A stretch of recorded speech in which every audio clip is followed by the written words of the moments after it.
परिक्रमा करते समय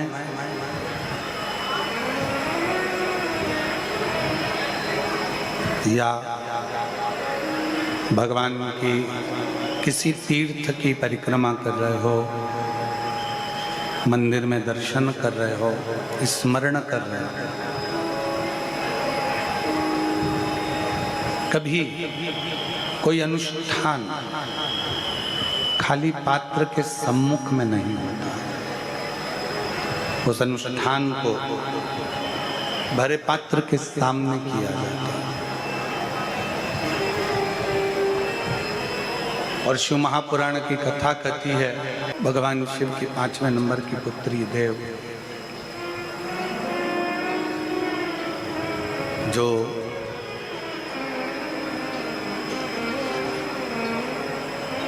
शुभ और लाभ को कहती हैं कि आप भगवान शिव के नाम का स्मरण करो, भगवान शिव के नाम का जप करो। और मंत्र भी दे दिया, तो वो मंत्र दिया पंचाक्षर षडाक्षर।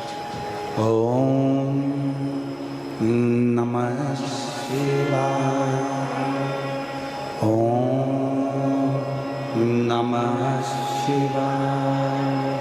देव ने शुभ और लाभ के हस्त कमल में एक बेलपत्र प्रदान किया। उसी बेलपत्र का आश्रय लेकर, एक बेलपत्र का आश्रय लेकर, मात्र एक बेलपत्र का आश्रय लेकर शुभ और लाभ ने शिव जी के मंत्र का स्मरण किया।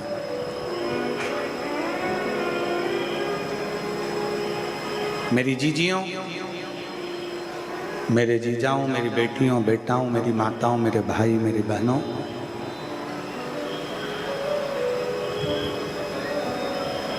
दुनिया में बेलपत्र को लोग केवल एक पत्र के माध्यम से जानते थे, चढ़ाते थे और मंदिर से आ जाते थे।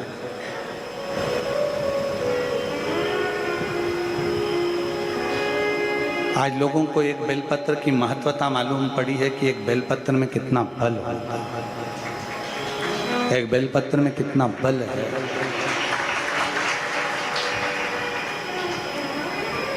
और फिर कहूं,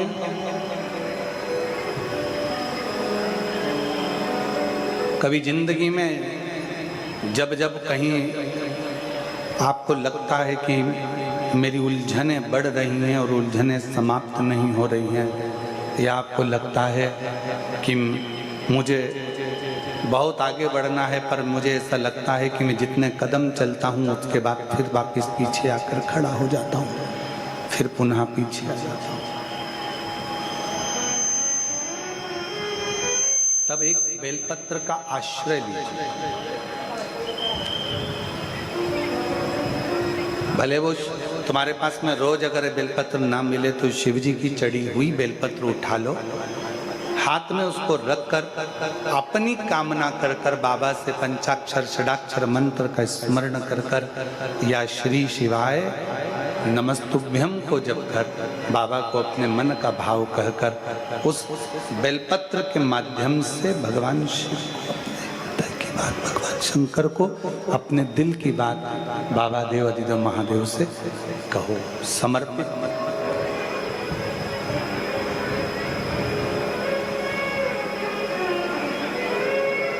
अभी कर रहे थे, जो जैसी भावना लाया वो वैसा ही फल पाया, नहीं खाई उसे लोटा, मीठा करो मन ही मन हर्षाया, और कर दिया माला माल काशी वाले ने, लुटा दिया भंडार काशी वाले ने।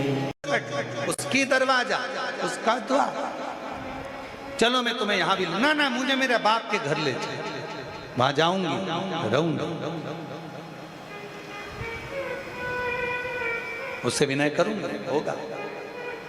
मांगो शुभ लाभ, क्या चाहिए? आज दादाजी नहीं, शंकर शुभ लाभ ने कहा जगत में पूजे जाए। शिव जी ने वर दे दिया, किसी भी शुभ कार्य में तुम दोनों प्रत्येक दरवाजे के द्वार पर दुनिया का कल्याण करने के लिए विराजमान हो। प्रत्येक, कोई चाहे राम जी को भजे, कोई चाहे कृष्ण जी को भजे, कोई चाहे राधा जी को भजे, कोई चाहे जगतजननी को भजे, कोई चाहे दत्त को भजे, कोई चाहे 33 कोटि देवता को भजे, पर शंकर जी के दोनों पोते, तुम किसी भी देवता को भजो पर नई दुकान, नया मकान, नई गाड़ी, नया बंगला, नई जायदाद कुछ भी लेते हो, शंकर जी के दोनों पोते सबसे पहले तुम्हारे दरवाजे पर आकर खड़े होते हैं। शुभ और लाभ, वो तुम्हें वर प्रदान करते हैं। और ये वर देने की सामर्थ्यता भगवान शिव ने तो दी, पर वर तक पहुंचाने की सामर्थ्यता शंकर जी की बेटी देव ने किया। अपने भतीजों को शिव के शिवालय तक पहुंचा दिया और भगवान की अविरल भक्ति प्राप्त करा। ये शिव जी की 5वें नंबर की बेटी देव की कथा थी। देव की, जो शिव जी की परम प्रिय पुत्री, जया विषहरा श्यामली बारी दौतली देव, उस देव 5वें नंबर की बेटी का ये क्रम 5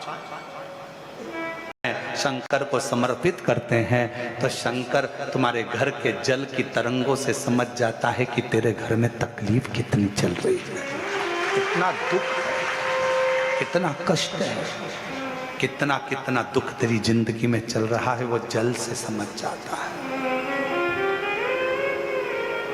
क्यों? लोग कहते हैं महाराज जी एक लोटे जल से ऐसा क्या है, एक लोटे जल में ऐसा क्या है जो दुनिया के लोगों पहले चढ़ाते थे और आज के अंतर, आज के समय में लोग घर से जल लेकर जाते हैं और उनका दिन पलटते जा रहा है। उसका कारण क्या है? क्योंकि भगवान तुम्हारा जल देखकर ही तुम्हारा कल बदल देता। मेरा शंभू जल चढ़ाया और तुम्हारा कल बदला। जल चढ़ने से ही कल बदल गया।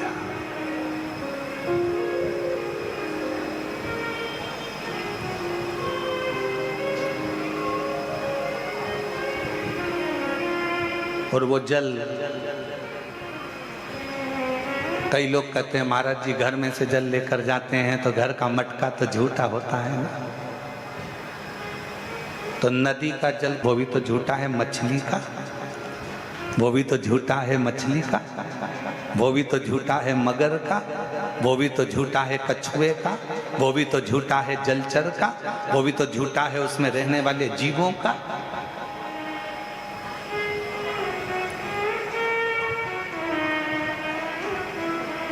तेरी पूजा में जल ले आई, उसे मछली भी झूठा कराई।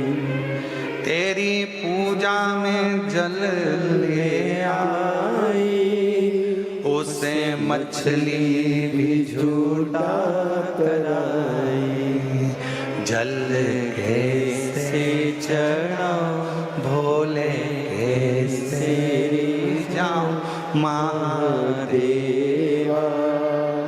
भोले कैसे करूं तेरी सेवा। शीश गंगा दूध बाजार में बिकता है, जितना भी दूध बाजार में बेचने के लिए आता है, पहले दूध निकालने से पहले गाय के बछड़े को छोड़ा जाता है। बछड़ा जब तन को दूध का निकालने के लिए मुख लगाता है, तब बछड़े को हटाकर गाय का दूध निकाला जाता है। वो गाय का दूध भी तेरी सेवा में दूध ले आई, उसे बछड़ा भी झूठा कराई। तेरी सेवा में दूध ले आई, उसे बछड़ा भी झूठा कराई। ओ दूध कैसे चढ़ाऊं भोले कैसे जाऊं महादेवा, करूं तेरी सेवा, शीश गंगा की धार गले सर पोका महादेवा। भोले कैसे करूं तेरी सेवा, तेरी सेवा में फूल ले आई उसे भवरा भी झूठा कराए। तेरी सेवा में फूल ले आई उसे भवया भी झूठा कराए। फूल कैसे चढ़ाऊं भोले कैसे जाऊं। फूल चढ़ाया झूठा था। और कितना सुंदर चरित्र शास्त्रों में लिखा है, फूल धोकर चढ़ाया तो भगवान स्वीकार ही नहीं करते। अब जरा विचार तो करो जरा, अगर बगीचे में से फूल को तोड़ा गया और उसको धोकर भगवान को चढ़ाया तो भगवान कभी स्वीकार नहीं करते, ये शास्त्र कहता है। इसलिए फूल को धोया कभी नहीं जाता। जैसे ही डाली पे से फूल टूट के आया तुम भगवान को चढ़ा, पर फूल को घर में लाने के बाद तुम धोगे, पानी छीट कर साफ करोगे और फिर भगवान को चढ़ाओगे तो समझ लेना जो फूल भगवान स्वीकार नहीं कर, फालतू की बात। जैसा है वैसा देव, तुम्हारे जैसे नहीं। नहाए तो खूब साबुन से मल मल कर और मालूम पड़े मन रह गया बेकार और सोचो कि भगवान कर ले स्वीकार, ये कभी नहीं हो सकता। फूल और मनुष्य एक जैसा होना चाहिए कि फूल जैसा दिया वैसा भगवान को दिया, इसमें स्नान नहीं कराना। उसी तरह मन भगवान ने जैसा दिया वैसा भगवान को प्रदान कर दो, वो उसका, इसमें दिखावा नहीं होना चाहिए, दिखावा नहीं।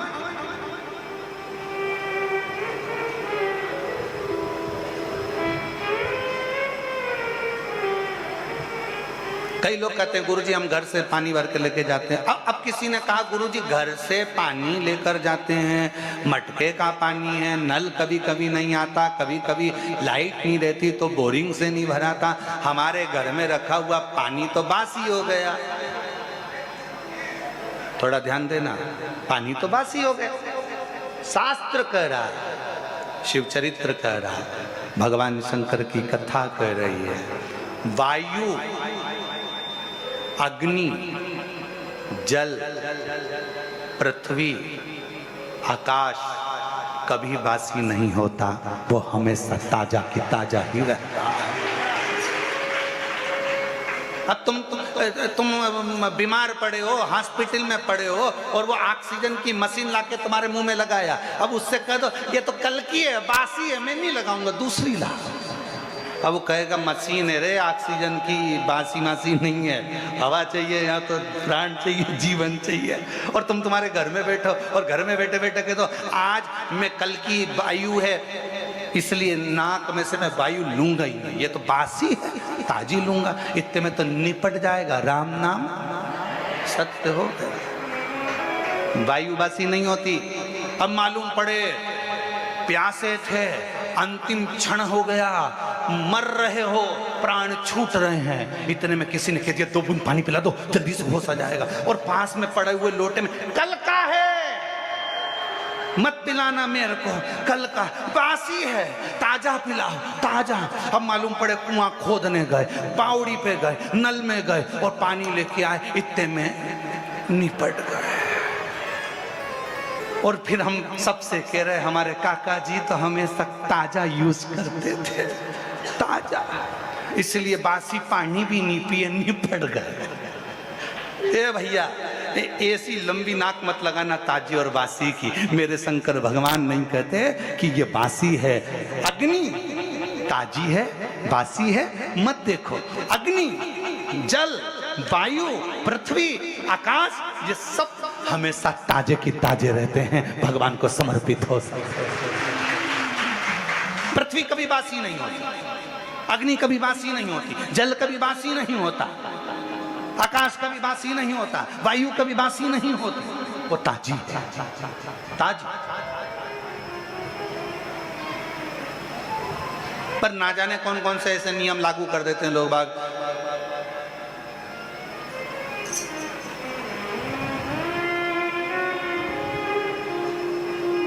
गुरुजी, हम रुद्राक्ष लेकर जा रहे हैं, रुद्राक्ष को कहां कहां पर पहन के नहीं जाए, कहां कहां पर पहनकर नहीं जाए। शिव महापुराण में लिखा है, ये पूछो कि रुद्राक्ष कि शंकर भगवान के निज निवास के पास 3 चीजों को देखा जाता है। शिव जी के निज निवास के पास में 3 चीजों को देखा जाता है। पहले नंबर पर कोई नदी हो, कोई तालाब हो, कोई बावड़ी हो, कोई कुआं हो, कोई सरोवर हो, कोई जलाशय हो, वो देखा जाता है कि शंकर भगवान का अगर कोई मंदिर है, शिव जी के स्थान पर अगर कोई चीज सिद्ध हो रही है, लोग जा रहे हैं, वहां जाकर मनोकामना पूर्ण हो रही है, लोगों के मनोरथ पूर्ण हो रहे हैं, लोग वहां जाकर कुछ ना कुछ प्राप्त कर रहे हैं, तो वहां 3 चीजें जरूर मिलेगी। पहले नंबर पर या तो वहां बावड़ी होगी, या वहां कुआं होगा, या वहां तालाब होगा, या नदी होगी, या कोई पवित्र नदी सरोवर होगा, जिसके कारणवश वहां पात्र में वहां जल भरा रहता होगा। वो कुआं, वो बावड़ी, वो तालाब में पानी थोड़ा ना थोड़ा रहता होगा, इसलिए वहां जाने वालों का भी मनोरथ हमेशा भरपूर्ण हो जाता है, वो भरा ही रहता है, उसके कार्य सफल होते चले जाते हैं। जैसे आप लोग 3 चीजों का स्मरण शिव मंदिर के शिवालय के नजदीक में होता है। पहला, या तो कुआं, या बावड़ी, या तालाब, या बापी, या सरोवर, या नदी, या कुंड, कुछ भी पवित्र शिवालय के पास में जरूर होगा। दूसरे नंबर पर शंकर का जहां पवित्र स्थान होता है, जहां शिव जहां पर मूल रूप से स्थापित होता है, वहां शमशान नजदीक में जरूर होता है। वहां शमशान नजदीक में जिस स्थान पर मंदिर, देवालय, शिवालय जुड़ा हुआ होगा, उस पवित्र स्थान के नजदीक में कहीं ना कहीं शमशान शंकर की भूमि का एक तेजपुंज नजदीक में विराजमान होगा, नजदीक। और तीसरे नंबर पर जहां शंकर का शिवालय शिव विराजमान है, वहां वट वृक्ष, पीपल वृक्ष, या बेल वृक्ष, या शमी वृक्ष, या आंवले का वृक्ष, इन 5 वृक्षों में से कोई ना कोई वृक्ष वहां पर विराजमान जरूर होता है, जिसके कारणवश भगवान शंकर का शिवालय आप रूप में एक आनंद प्रदान करता है, आनंद, संपूर्ण आनंद का सुख देता है। और यदि आप काशी में जाएंगे तो ये सभी चीजों का दर्शन करेंगे, आप उज्जैनी जाएंगे तो वट वृक्ष का भी दर्शन करेंगे, आप उज्जैनी जाएंगे तो महाशमशान का भी दर्शन करेंगे, वहां पर माँ क्षिप्रा का भी दर्शन करेंगे। आप उज्जैनी आप जाएं पवित्र पवित्र स्थानों पर, आप त्र्यंबक चले जाओ, वहां पर भी ये दर्शन होगा, आप सोमेश्वर चले जाओ, वहां पर भी ये दर्शन होगा, आप नागेश्वर चले जाओ, वहां पर भी ये दर्शन होगा। और आप अगर कुबेरेश्वर धाम आए हो तो इन 3 चीजों का दर्शन कुबेरेश्वर धाम में भी आपको होगा, इन 3 चीजों का दर्शन होगा। जहां पर कंकर शंकर शिला का दर्शन करते हो, उसी के नजदीक में कुआं है जिस पे छत डाल दी गई है, वही कुआं है आज भी, उसी बावड़ी का पानी आप लोगों को सब दूर प्राप्त हो जाता है।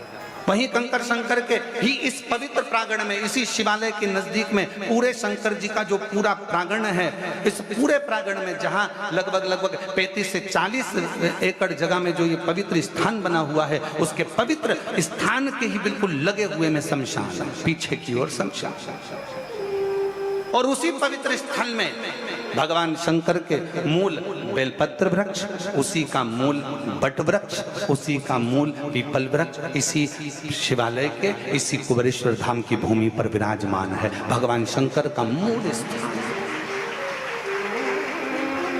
भरा हुआ होना चाहिए। क्यों लोग आते हैं, क्यों भगवान कंकर शंकर की पूजन करते हैं, आराधना करते हैं, सेवा करते हैं, चाकरी करते हैं लोग, अपना कई लोग आते हैं अपना भोजन बनाया, दाल बटी से कि टिक्कड़ से का खाया, भगवान को भोग लगाया, पाया। क्यों जहां तुम्हारी मर्जी पड़े, तुलसी की माला जहां तुम्हारी मर्जी पड़े। तुलसी रुद्राक्ष कभी बासी नहीं होता, कभी बेकार नहीं होता, कभी बेकार नहीं, वो कभी खराब नहीं हो सकता। आपका जहां मन करे, दिल करे, स्मरण करे।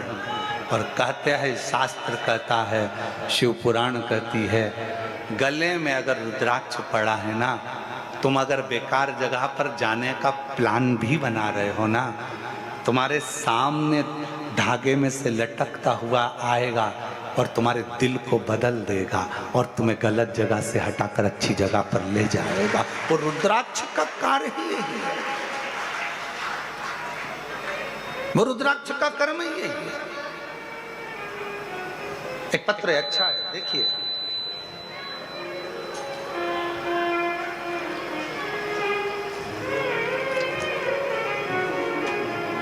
मेरा नाम राम शिला